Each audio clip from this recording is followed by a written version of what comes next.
বাংলাদেশের অনূর্ধ্ব-20 দলে এমন একজন ফুটবলার খেলছে যে ম্যানচেস্টার ইউনাইটেডের একাডেমিতে ট্রেনিং করেছে। ডিফেন্সে আছে 6 ফুট 4 ইঞ্চির সেন্টার ব্যাক, মাঝমাঠে ইংল্যান্ডের ফুটবল কাঠামোর বেড়ে ওঠা তরুণ, আর আক্রমণে নটিংহাম ফরেস্ট ও অ্যাস্টন ভিলার একাডেমির অভিজ্ঞতা থাকা স্ট্রাইকার। এর সঙ্গে আবার ক্রোয়েশিয়া, আমেরিকা ও কানাডা থেকেও এসেছে প্রতিভা। তাহলে কি বাংলাদেশের যুব ফুটবলে সত্যি নতুন একটা পরিবর্তনের শুরু? সামনে 31শে অগস্ট থেকে শুরু হতে যাওয়া এএফসি এশিয়ান কাপ অনূর্ধ্ব-20 কোয়ালিফায়ার। এই প্রতিযোগিতাকে সামনে রেখে coach Gerard Jones Europe, America, Canada এবং অন্যান্য জায়গায় বেড়ে ওঠা বেশ কয়েকজন অরিজিন প্লেয়ারকে দলে যুক্ত করেছেন। লক্ষ্য একটাই, এশিয়ার পর্যায়ে আরও প্রতিদ্বন্দ্বিতাপূর্ণ একটি দল তৈরি করা বন্ধুরা। এই পরিকল্পনার পেছনে অবশ্য একটা সাম্প্রতিক সাফল্যের গল্প রয়েছে। অনূর্ধ্ব-20 সাব চ্যাম্পিয়নশিপে ভারতের বিপক্ষে বাংলাদেশের হয়ে আলোচনায় এসেছিলেন যুক্তরাষ্ট্র থেকে আসা রোনাল্ড সুলেভান। তার ফ্রিকিক এবং পেনাল্টি থেকে গোলের মুহূর্তগুলো বাংলাদেশের যুব ফুটবলে প্রবাসী ফুটবলারদের সম্ভাবনাকে সামনে নিয়ে আসে। কিন্তু এবার সেই পরিকল্পনাকে আরও বড় পরিসরে নেওয়া হয়েছে বন্ধুরা। মাঝমাঠে গুরুত্বপূর্ণ সংযোজন ইব্রাহিম নাওয়াজ। 18 বছর বয়সী এই ফুটবলার ইংল্যান্ডের হ্যামস্টার অ্যান্ড রিচমন্ড বরোর যুব একাডেমির সঙ্গে যুক্ত ছিলেন। 2025 সালের অরিজিন ট্রায়াল এবং ল্যাটিন বাংলা কাপে নজর কাড়ার পর বাংলাদেশের যুব দলেও জায়গা করে নেন তিনি।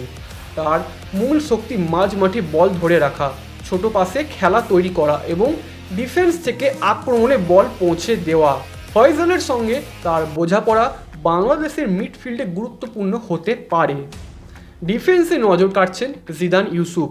18 বছর বয়সী এই সেন্টার ব্যাকের উচ্চতা 6 ফুট 4 ইঞ্চি এবং তিনি ইংল্যান্ডের ওয়ালটন অ্যান্ড হার্টসাম এফসির যুব ও সিনিয়র কাঠামোর সঙ্গে যুক্ত। দক্ষিণ এশিয়ার ফুটবলে সেট পিস ও কর্নার থেকে গোল হজম করা বড় সমস্যা, তাই জিদানের উচ্চতা এবং এরিয়াল ডুয়েলে দক্ষতা বাংলাদেশের রক্ষণে বাড়তি সুবিধা দিতে পারে বন্ধুরা। তবে তার পজিশনিং সিদ্ধান্ত নেওয়া এবং আন্তর্জাতিক ম্যাচের চাপ সামলানোর ক্ষমতাও গুরুত্বপূর্ণ হবে। আক্রমণে রয়েছে মাহি খান। 18 বছর বয়সী এই সেন্টার ফরওয়ার্ড নটিংহাম ফরেস্টের যুব একাডেমি থেকে উঠে এসেছেন এবং অ্যাস্টন ভিলাতেও ট্রেনিং করেছেন।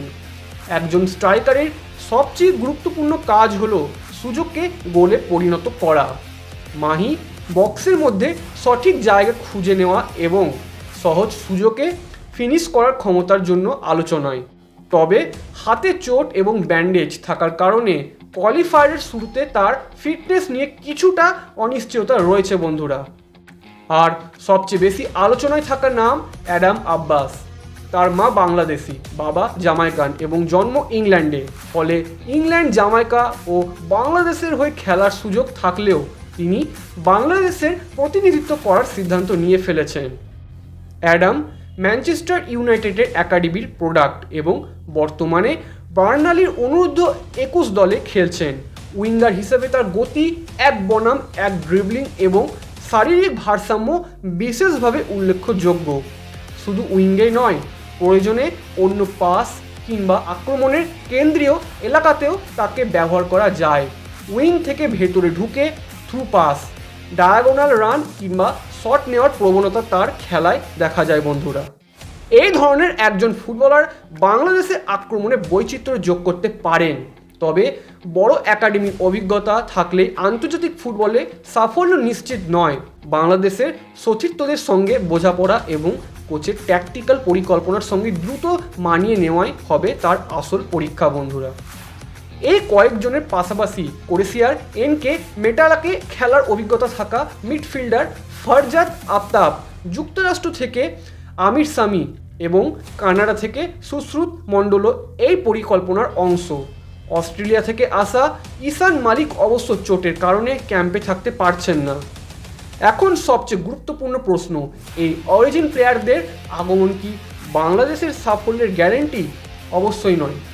ফুটবল ব্যক্তিগত বায়োডাটা দিয়ে জেতা যায় না, মাঠে দল হিসাবে কতটা ভালো খেলছে সেটাই শেষ পর্যন্ত কথা।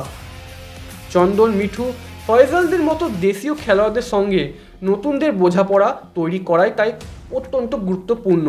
পাসিং মুভমেন্ট, যোগাযোগ এবং দায়িত্ব ভাগ করে নিতে পারলে এই মিশন সফল হতে পারে। আর এখানে জেরার্ড জোনের ট্যাকটিক্যাল পরিকল্পনার বড় পরীক্ষা বন্ধুরা।